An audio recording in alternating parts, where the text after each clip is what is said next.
할렐루야. 날마다 하나님이 우리에게 약속하신 하나님의 언약을 믿으며 주님이 우리에게 주신 새 계명의 법 안에서 사는 저와 여러분이 되시기를 축복합니다. 요한복음 15장, 우리가 너무나 잘 아는 포도나무의 비유입니다. 특히 이 요한복음은 요한 사도가 유대인을 위해서 쓴 복음서가 아니라 이방인들을 위해서 쓴 복음서입니다. 그래서 이 요한복음에는 예수님께서 우리에게 천국 복음을 아주 비유를 통해서 많은 비밀들을 우리에게 가르쳐 주시고 오늘날도 이 말씀을 통해서 깨닫게 해주시고 있습니다. 오늘 1절에 보면 이런 말씀이 나오죠. 나는 포도나무요. 예수님의 말씀입니다. 그리고 내 아버지는 농부라. 그러면서 2절에 무릇 내게 붙어 있어 열매를 맺지 아니하는 가지는 아버지께서 그것을 제거해 버리고 무릇 열매를 맺는 가지는 더 열매를 맺게 하려 그것을 깨끗하게 하시느니라. 이 2절 말씀에 큰 비밀이 들어 있습니다. 열매를 맺는 가지와 열매를 맺지 못하는 가지. 열매를 맺지 못하는 가지와 열매를 맺는 가지가 다 어떻게 된다고요? 열매를 맺는 가지와 열매를 맺지 못하는 가지는 다 이 말씀 속에 뭐가 들어있어요?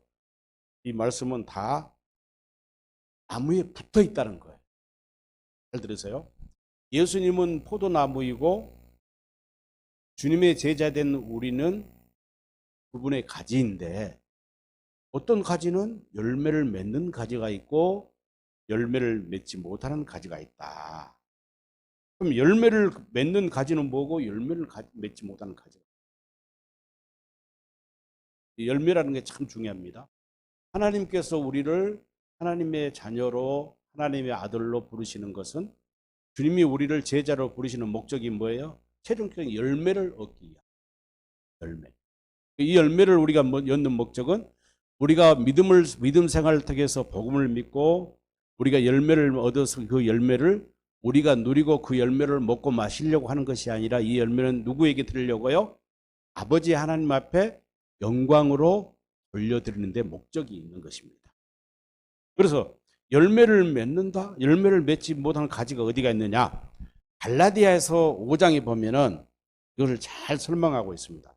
갈라디아 5장 한번 찾아볼까요? 갈라디아에서. 네, 갈라디아서 5장에 보면 자, 5장 보면은 19절을 한번 보시기 바랍니다. 갈라디아 5장 19절에 보면은 육체의 일이라고 소개하고 있습니다. 사도 바울은 육체의 일은 분명히 그랬습니다.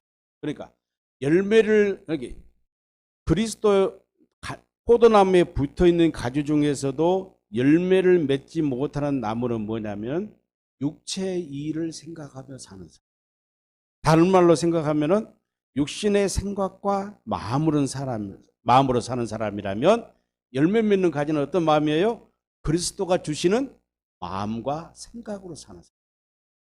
그러게 포도나무가 가지에 붙어 있는데 예수님을 믿는다 하면서도 하나님을 믿는다 하면서 어떤 사람은 하늘에 속한 자가 있는가 하면은 땅에 속한 자가 있고 날마다 교회를 나오고 예배당에 나와서 예배드리고 나도 하나님 믿습니다. 예수님 믿습니다. 복음 믿습니다. 구원받았습니다 하고 고백하고 찬송하고 눈물 흘리며 하나님 앞에 충성한다고 하는 사람 중에서도 열매 없는 가지가 있다는 거예요.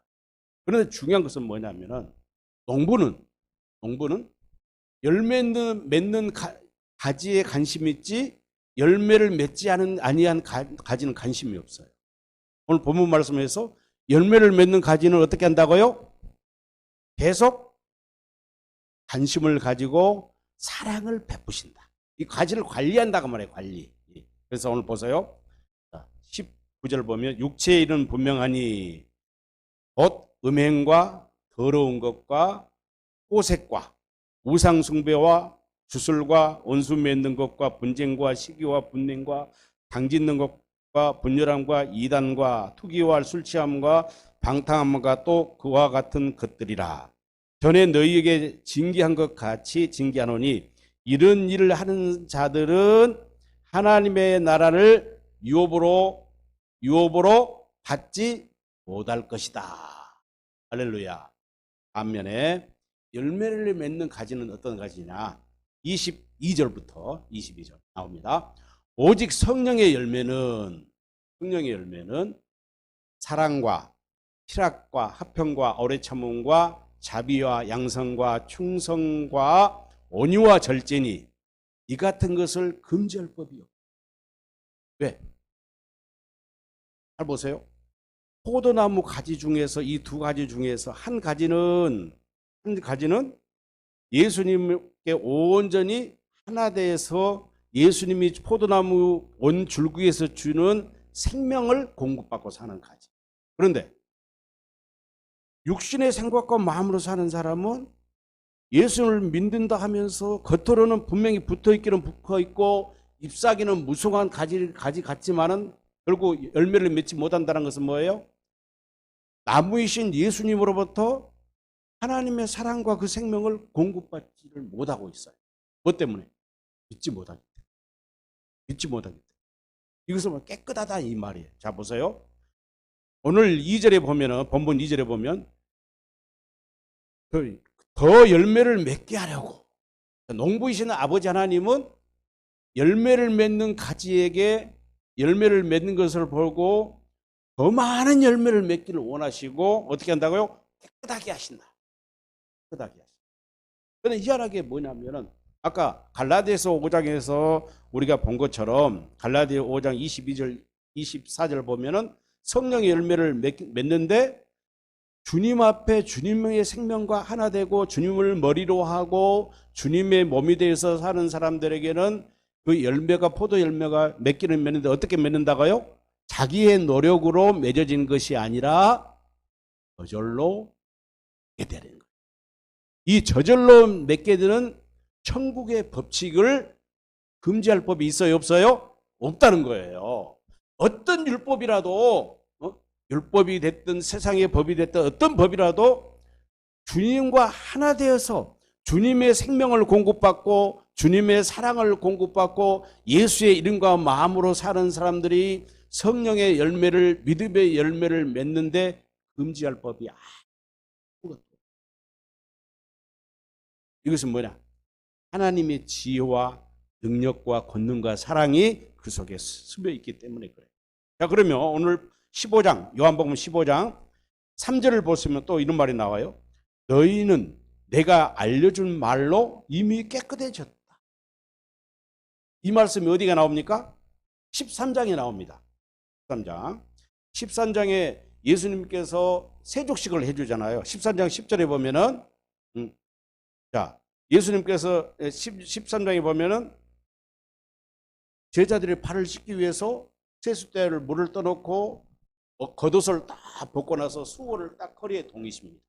이것은 마치 왕의 권위를 내려놓으시고 허리에 수건을 내린 것은 마치 종이 상전에 발을 씻는 것처럼 표현하는 모습이라고 그랬잖아요. 낮아지는 모습. 그리고 제자들의 발을 씻는다니까 베드로가 뭐라고 그래요? 발 씻어준 것을 거부합니다. 어떻게 선생님이 제자의 발을 씻습니까? 상전인 당신의 발을 우리가 씻어야 할 텐데 거부를 해요. 예수님이 뭐라고 그래요? 8절에서 내가 너를 씻어주지 아니하면 너희들은 나와 상관이 있다 없다? 상관이 없다는 거예요. 너와 나 사이에 사랑의 관계가 이루어지지 않는다. 내가 너희들을 씻겨줘야만이 너희 발을 씻겨줘야만이 너와 나는 어떤 관계?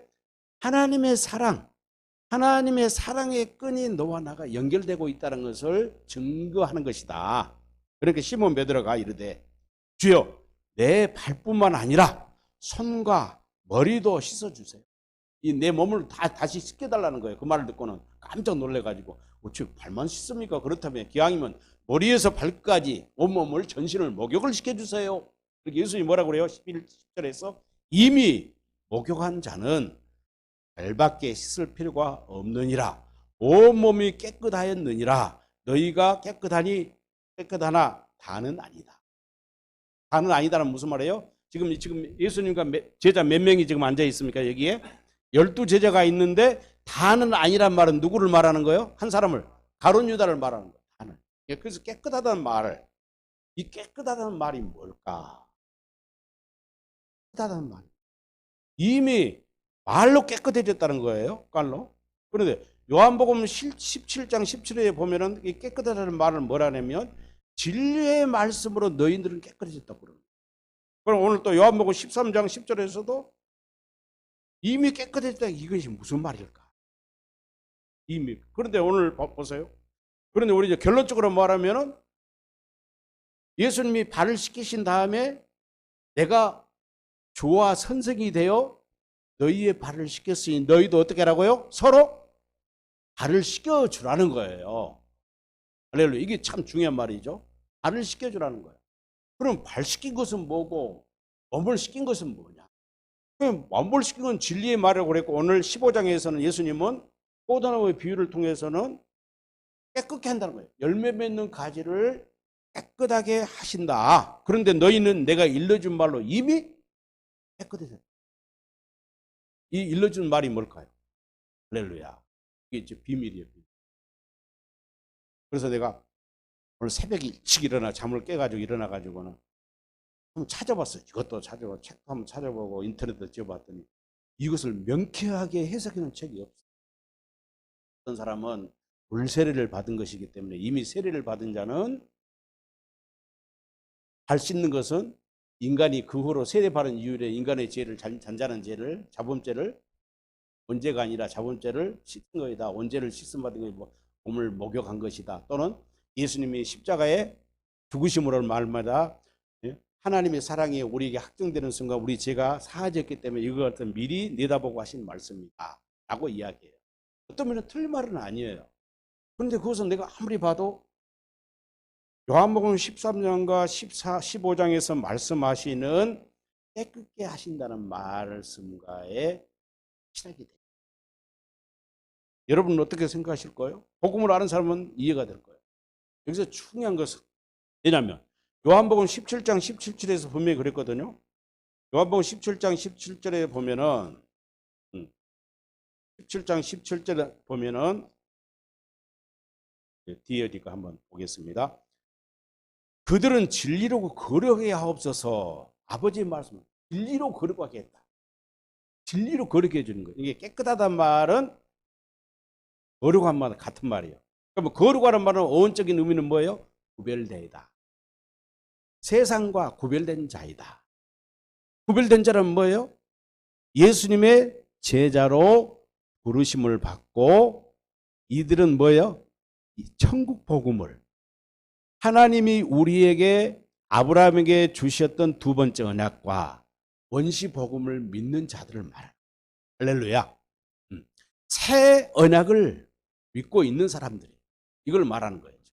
왜냐하면 지금 예수님의 11제자가 지금 성령을 받았습니까? 뭐 보혜사 성령을 받을 때입니까? 아니면 안 받을 때예요 지금. 그런데 예수님은 이미 깨끗해졌다고 선언해요.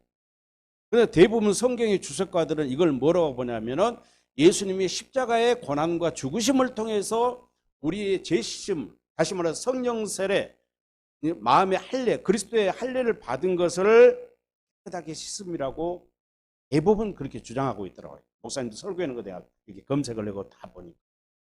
그런데 맞는 말인 것 같지만 실제는 뭐예요?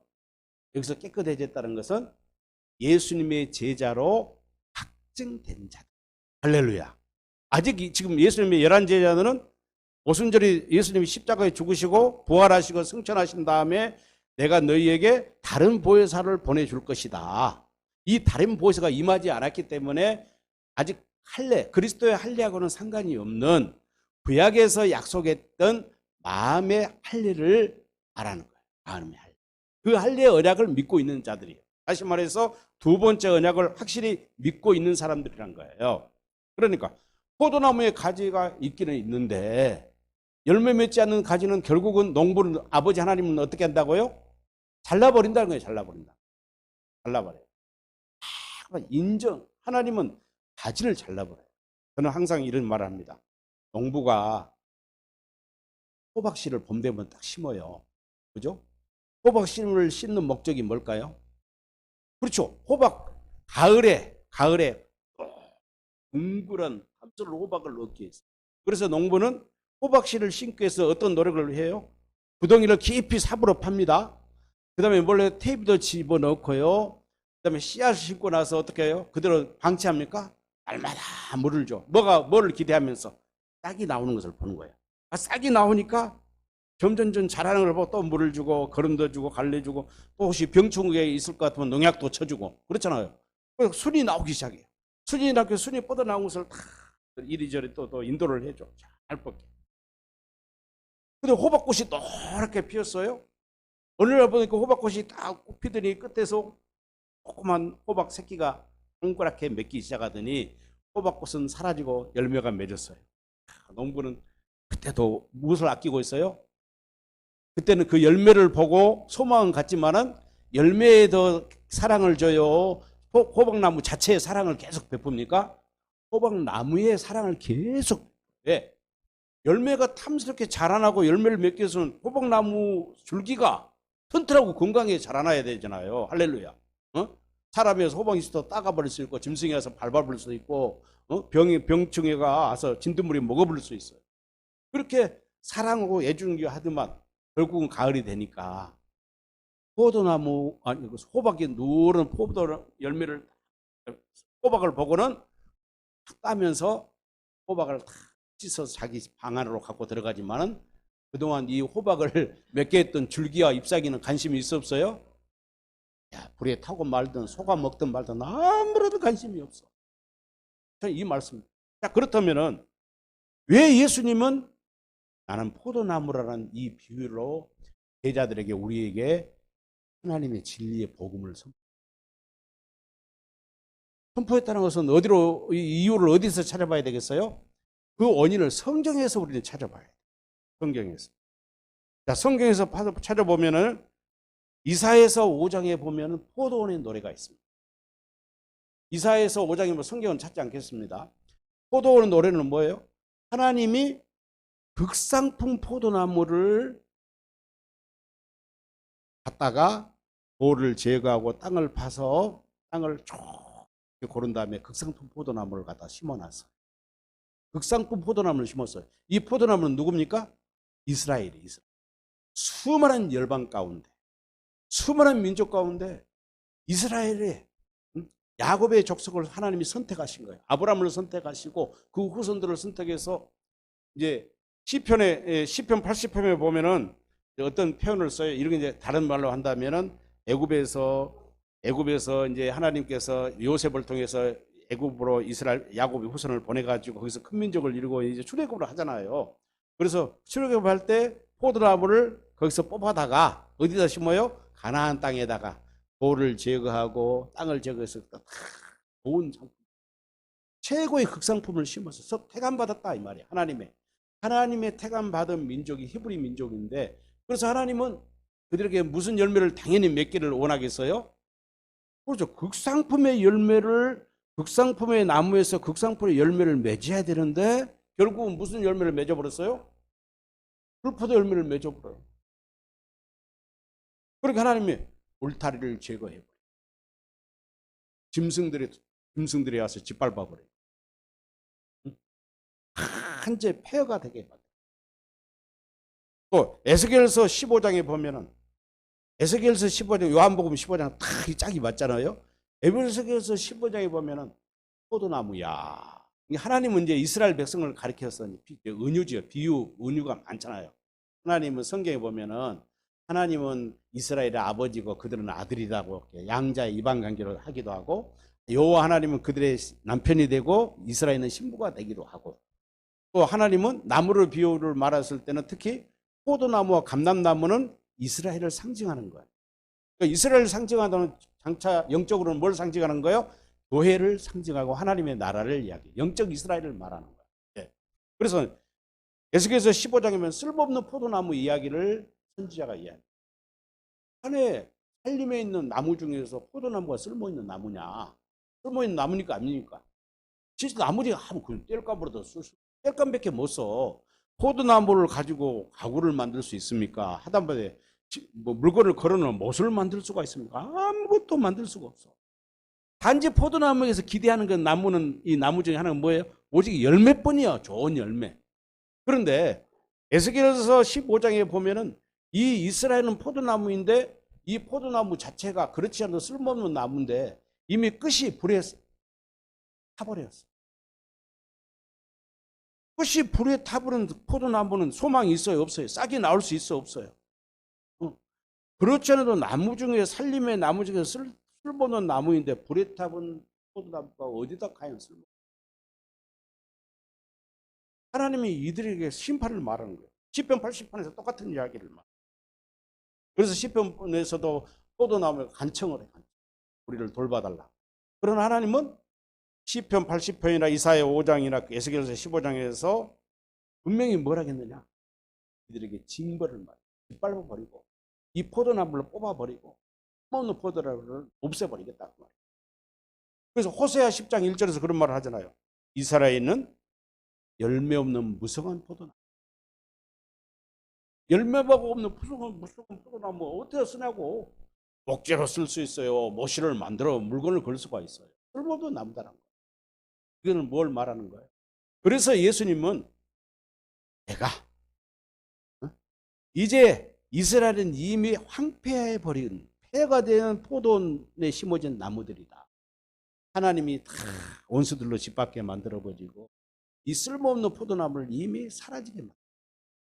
이스라엘의 민족이 중요한 것이 아니라 이제는 그 이스라엘 민족이 잃어버리는 이스라엘 민족, 하나님을 믿지 아니하고 하나님의 언약을 믿지 않은 이 이스라엘 민족, 육신의 생각과 소욕으로 사는 이 민족을 대신해서 누구를? 이방인을, 그렇죠? 이방인을 선택해서 거기다 뭘 한다고요? 로마서 11장에 보니까 돌 감람나무 가지를 감람나무 가지가 접붙임을 한다는 거예요. 이게 신비예요, 신비. 이스라엘 민족은 자기들의 선민상에 살아 있었어요. 우리만 하나님의 택함받은 백성이다. 우리에는 그런 받을 자가 없다고 말해요. 그러나 하나님은 그렇게 말하지 않습니다. 이미 창세기 3장 15절이나 창세기에서도 모든 구약의 성경과 선지자의 말씀들 중에 보면은 이미 하나님은 참된 이스라엘을 원하고 계십니다. 그렇잖아요. 그래서 로마서 11장 25절, 26절로 보면은 접붙임을 통해서 이스라엘의 회복을 말해요. 시기하기까지 이스라엘의 접붙임을 통해서 이것이 신비한 비밀이라는 거예요. 돌 감람나무가 참 감람나무가 되어버린 거예요. 그래서 이러한 영적 이스라엘 회복을 통해서 아까 말한 대로 열매 없는 포도나무가 이제는 사라지고 없는데 이제 새로운 포도나무를 하나님께서는 세상에 구약에서 사라진 이 포도나무, 새로운 포도나무 누구냐? 이 포도나무는 인간 스스로 하나님과의 관계 속에서 포도나무의 역할을 할 수가 없어요. 그래서 이제는 참 포도나무가 필요할 때가 됐다. 새 시대가 되었다는 겁니다. 할렐루야. 새로운 시대. 그리스도가 세상을 여는 새로운 하나님 나라가 이 땅에 임면된 것이 바로 포도나무라. 예수님의 교회입니다. 포도나무인데 이제는 이스라엘의 구약 시대에서는 이스라엘 백성이 직접 하나님과의 1:1 관계를 포도나무에 관계했지만은 그들이 극상품 나무 되기를 스스로 포기해 버렸기 때문에 하나님의 버림을 받았어요. 이제는 극상품이 되시는 예수님이 세상에 오셔서 이제는 하나님의 새로운 모든 열방의 택한 백성들에게 제자들이 그 포도나무가 되기 위해서는 뭐가 돼야 된다? 붙어야 된다. 하나 돼야 된다. 할렐루야. 그래서 이제 에베소서 2장에 보면 나오잖아요. 십자가를 통해서 이방인과 유대인이 하나가 돼요. 할렐루야. 이방인 모두가 하나가 되는 수평적인 하나님과 우리가 하나가 되고 모든 민족이 하나가 돼서 하나의 교회를 이루는 통일되게 하는 누구 안에서? 그리스도 안에서. 그렇잖아요.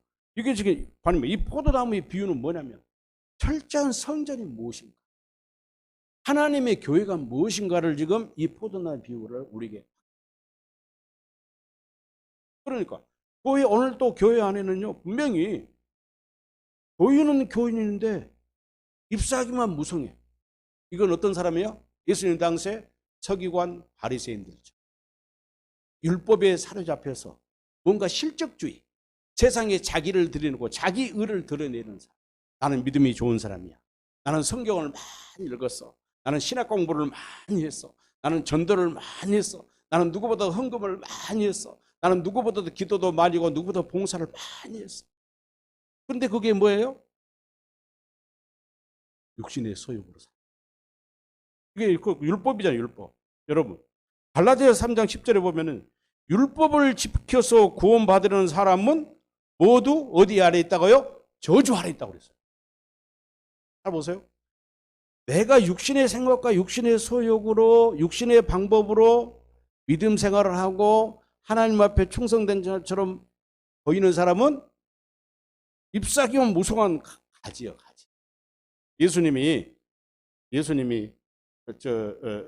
그 이야기했잖아요. 예수님이 어디 가시다가 시장 하니까 포도나무, 무화과나무를 발견했잖아요. 근데 그때는 무화과나무 열매를 맺을 때 시기적으로 아니에요. 무화과는 시기가 아닌데 무화과 열매를 찾는 거 예수님. 제자를 볼 때 예수님 참 이상하시다. 무화과나무 열매 맺을 도 아닌데 무슨 열매를 맺어 찾고 계셔. 시작하시니까. 그런데 예수님은 뭐예요? 예수님은 누구십니까? 예수님은 하나님. 무화과나무를 만드시는 분이 누구시야? 하나님. 그러니까 포도나무는 때가 아니어도 창조주 하나님이 말씀하시면은 무화과나무는 당연히 뭘 내놔야 돼요? 열매를 내놔야 돼요. 이것이 하나님과 피조물의 관계. 예수님이 우리의 머리가 되시고 우리의 스승이 되시고 우리의 주가 되고 우리의 생명의 주가 되신다면 예수님이 원하는 것은 항상 예수님이 붙어있다 원하는 것은 항상 우리가 예수님이 원하는 그 열매를 내놓을 수 있어야 돼요? 없어야 돼요? 당연히 내놔야 돼요. 왜? 그분으로부터 뭘 공급받으니까? 사랑을 공급받고 있다는 거예요. 예수의 사랑을 공급받고 예수님의 생명을 공급받고 있어요. 포도나무 가지가 잎사귀만 무성한 것은 뭐예요? 겉사람이에요, 겉사람. 그러나 참 제자는 분명히 뭐가 있어요? 열매가 나타나야 돼. 열매가 나타나지 않으면 복을 믿지 않는 사람들이죠. 그래서 갈라디아서 5장 4절에서 그런 말씀. 여러분이 율법을 지켜서 의롭다는 인정을 받으려고 한다면 여러분은 이미 그리스도와 관계가 있어요, 없어요? 관계를 끊고 하나님의 은혜에서 떨어진 자. 예수님과 관계가 되지 않고 예수님에게 접붙임 당하지 아니하고 예수님과 하나 되지 아니하고 그분 안에 들어가서 살지 않으면 어떤 열매를 우리는 맺죠.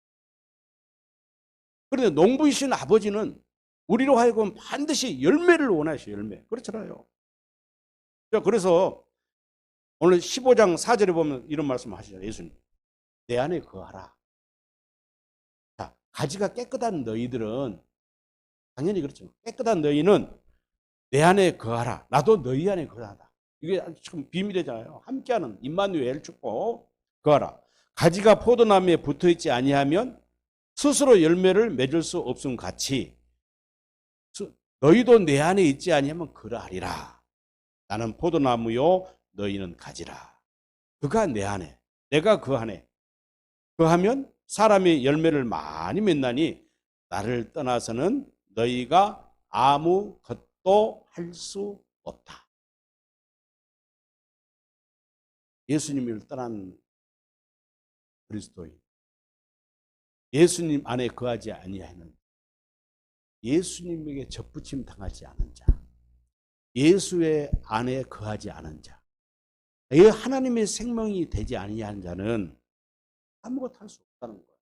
그러나 반면에 예수 그리스도 안에 거하는 자, 예수님의 접붙임 당한 자는 무엇인데 할 수 있어요, 없어요? 빌립보서 4장 14절에서 뭐라고 했어? 13절에서 내게 능력 주시는 자 안에서 내가 모든 것을 할 수 있다. 이 말은 무슨 말이에요? 실상은 내가 하는 것이 아니라 내 안에 계신 주님이 하신다는 거예요. 이걸 깨달아야 해요. 우리가 할 수 있는 건 도무지 할 수가 없어요. 인간은 내 안에 주님께서 나를 통해서 나타내셔. 그것을 하나님의 의를 나타내신다. 하나님의 영광을 나타내신다. 그렇죠? 예수의 이름을 나타낸다 같은 말이에요. 할렐루야. 지금 그 말이에요. 그래서 계속 실장까지 계속 너희가 내 안에 거하고 내 말이 너 안에 거하면 무엇인지 원하는데 구하라. 말이. 그렇죠? 그러면서 8절에 너희가 열매를 많이 맺으면 내 아버지께서 영광을 받을 것이요 너희는 내 제가 되리라. 그러니까 열매를 맺지 않으면 주님의 제자가 되지 못한다? 되지 못한다는 거예요. 잘 보세요. 12제자 중에서 가르둔 제자는 이미 세족 시국으로 바로 떠나버렸잖아요. 같이 밥을 먹을 때 떠나버렸어요. 그리고 나서 13장에 예수님이 11제자들에게 뭘 줘요? 새 계명을 줘요. 그리스도의 율법을 그들에게 줘요. 그 그리스도의 율법 새 계명은 뭐예요? 두 번째 언약을 믿는 자, 다시 말해서 새 언약을 믿는 자들에게는 뭘 준다고요? 새 계명을 법을 이제 살아. 자, 우리가 두 번째 언약을 믿고 두 번째 언약을 주신 목적은 뭐예요? 하나님을 아는 것이잖아요. 한마디로 하나님을 아는 거예요. 어떻게 하나님을 아느냐? 신명기서 29장 4절에서 이스라엘 백성들이 40년 동안 모세, 인간의 생명을 가진 모세를 통해서 율법을 배우고 또 배우고 반복해서 그렇게 배웠는데도 내가 너희에게 보는 눈과 듣는 귀와 깨닫는 마음을 주지. 그렇잖아요. 그래서 뭘 주신 거예요? 두 번째 언약을 주신 거예요. 두 번째 언약을 주신 것은 어떻게 하나님이 누군지를 알게 하겠느냐. 내 율법을 너희 마음에 어떻게 한다고요? 주시겠다는 거예요. 세번역 성경에 보면 히브리서 10장에서는 그 말을 내 법을, 내 율법을 너희 마음속에 붙여주겠다. 딱 붙여주겠다는 거예요. 누구도 뗄 수 없도록. 하나님이 붙여주셨으면 누가 그 율법을 빼요? 생각을 우리에게 주겠다. 마음을 주시겠다는 거예요. 뭘 아는 것은? 하나님의 마음을 아는 마음. 하나님의 사랑을 아는 마음. 그렇잖아요. 에베소서 3장 15절 이하에서도 하나님의 내 안에 오신 그리스도의 믿음의 뿌리를 내려서 반석이신 그리스도의 믿음의 뿌리를 내려서 그분으로부터 하나님의 사랑을 공급받고 그분으로부터 지혜와 능력을 배워서 뭘 알라고요? 하나님의 사랑의 넓이와 크기와 높이를 알라고 말해요. 그 하나님의 사랑이 인간의 지식을 초월하냐요. 골로새 2장에 똑같은 이야기를 해요. 똑같은. 그래서 이 깨닫는 마음을 에레미야서 31장 31절 이하에서도 깨닫는 마음을 딱 주면은 어린아이라 큰 자라 어린아이라 하나님 여호와가 누군지 가르칠 필요가 있어요? 없어요? 가르칠 필요가 저절로 알게 돼. 저절로 알게 되는데 그 비밀이 어디가 있느냐? 요한일서 5장 맨 끝절에 보면 그것이 나오더라고요. 요한일서 5장 20절. 요한일서 50장 20절을 보면은 쉬운 성경을 한번 보세요. 쉬운 성경. 네, 5장 요한일서 5장 20절. 쉬운 성경에 보면은 하나님을 아는 새 언약에서 말하는 깨닫는 마음을 누가 주느냐? 깨닫는 마음을 준다고 답이 나와요. 요한일서 5장 20절 쉬운 성경. 요한일서 5장 20절 쉬운 성경.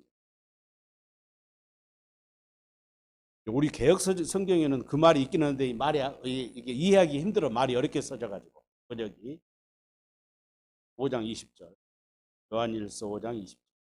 네, 한번 우리 같이 읽겠습니다.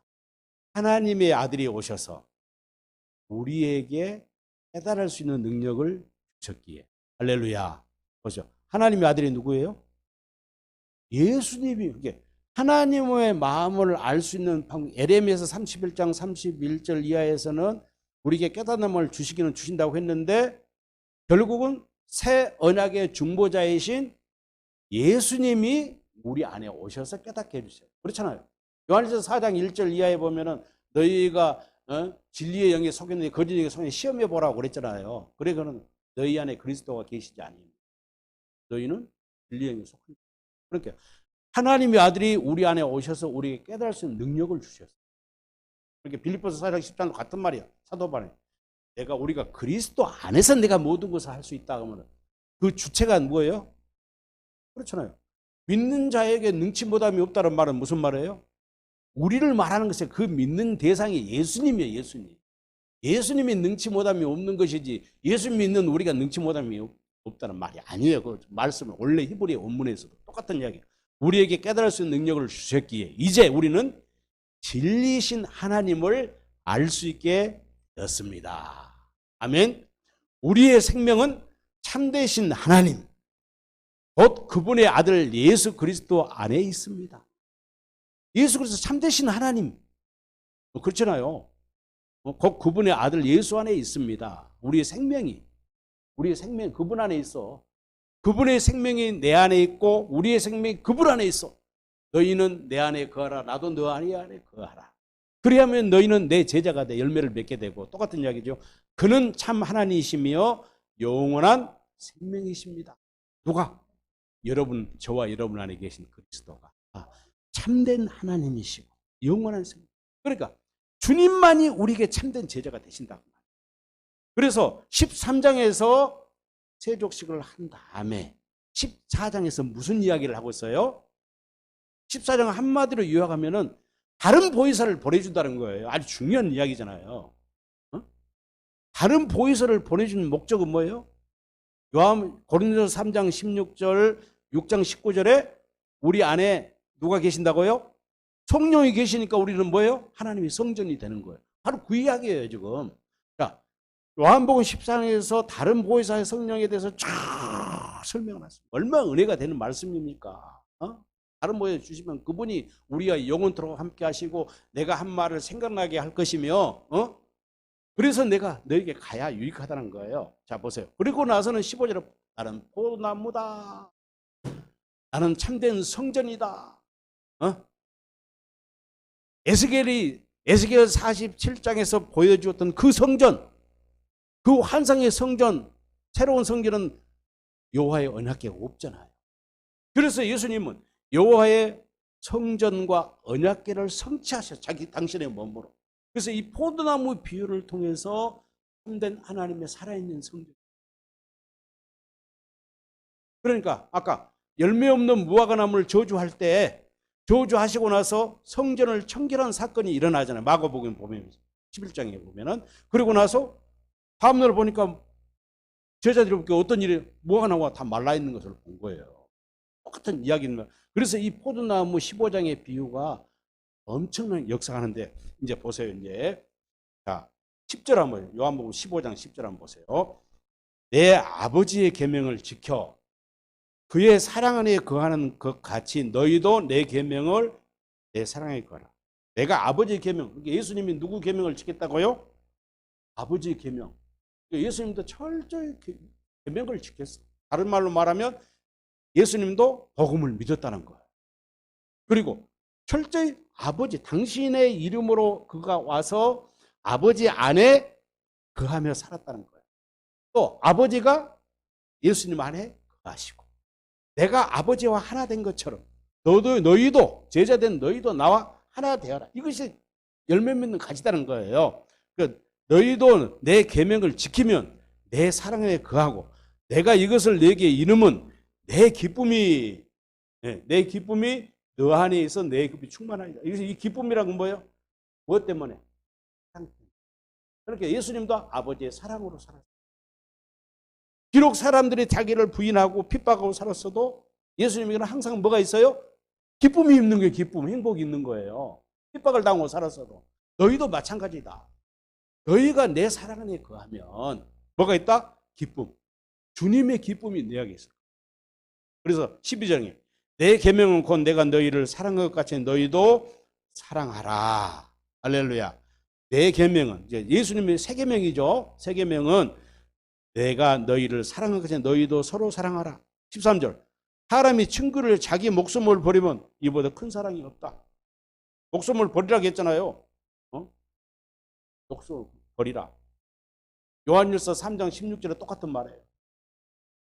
친구를 위하여 목숨을 버리라는 거예요.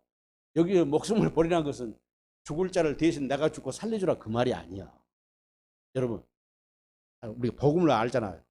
하나님의 이름이나 하나님의 생명이나 하나님의 사랑이나 같아요? 틀려요? 영광이나 다 같은 말이에요. 그러니까 네 목숨을 버리라는 것은 나로부터 아버지 하나님을 너희가 소유하고 있으니 그 사랑을 전 사람에게 주어라, 공급해라. 이게 새 계명 아닙니까? 이게 포도나무 비유가 바로 여기 열매라는 것은 궁극적으로 뭐냐? 궁극적으로는 열매.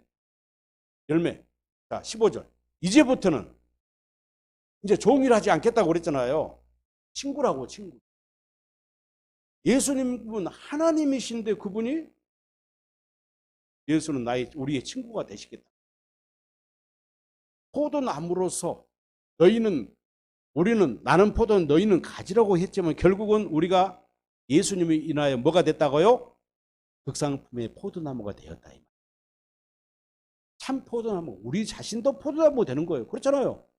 포도나무를 갖다가 너는 뿌리고 나무고 구분합니까? 안 합니까? 안 하는 거예요. 그렇죠?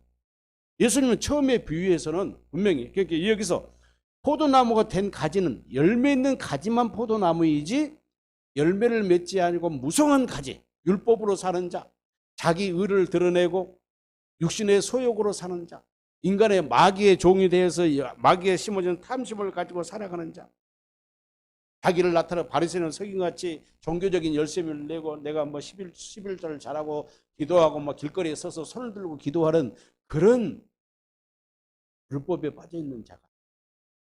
그러니까 율법을 주신 목적이 뭡니까? 우리에게 율법을 주신 분 갈라디아서 3장 19절에 했잖아요. 율법을 주신 목적은 율법을 통해서 우리에게 스스로 구원받으라는 것이야. 만약에 율법을 통해서 구원받으라고 했으면 창세기 3장 24절에서 왜 아담과 하와를 추방해놓고 동쪽 문에 천사를 벌써 두루두루 불칼을 돌렸겠어요. 왜? 스스로 생명나무를 따먹을 수 있으니까. 이게 율법은 네가 생명나무를 한번 먹어봐라 그 말이에요. 요한계시록의 생명나무는 누구를 통해서 먹습니까? 예수 그리스도를 통해서 먹어야 돼. 할렐루야. 자, 그래서 보세요. 이제 16절에서 예수님과 제자의 관계를 분명히 말해요. 너희가 나를 택한 것이 아니야. 우리가 예수를 믿고 하나님을 나의 주로 택한 것이 아니라, 잘 보세요. 내가 너희를 택하여 세웠나니.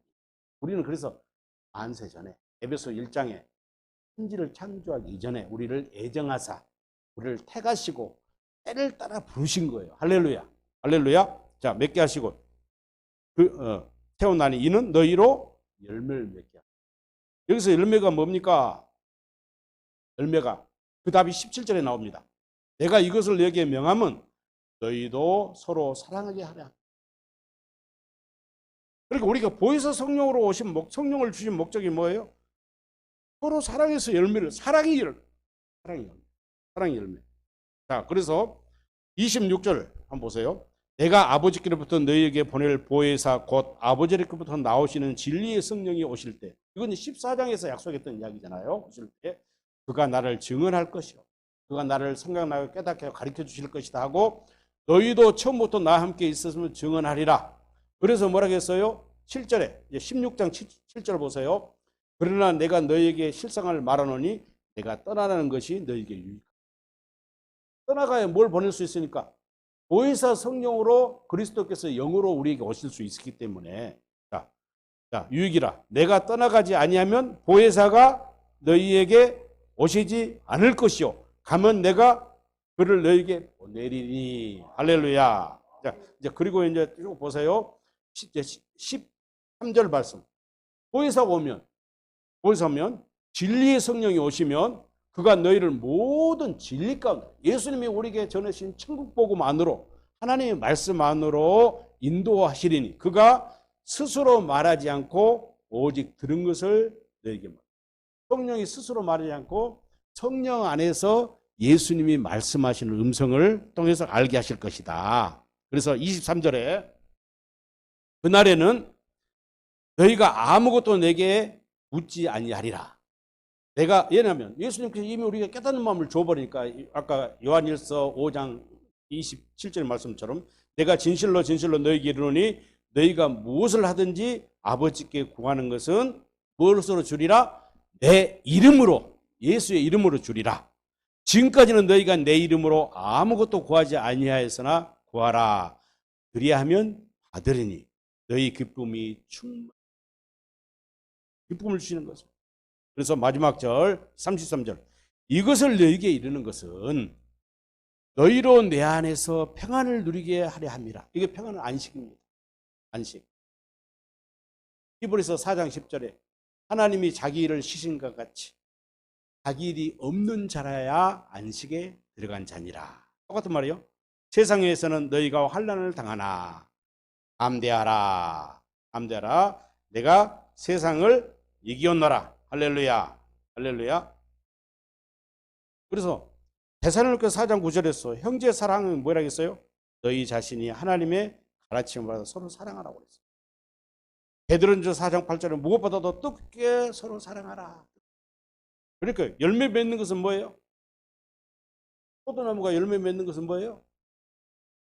아카페 사랑을 공급하고 사는 것입니다.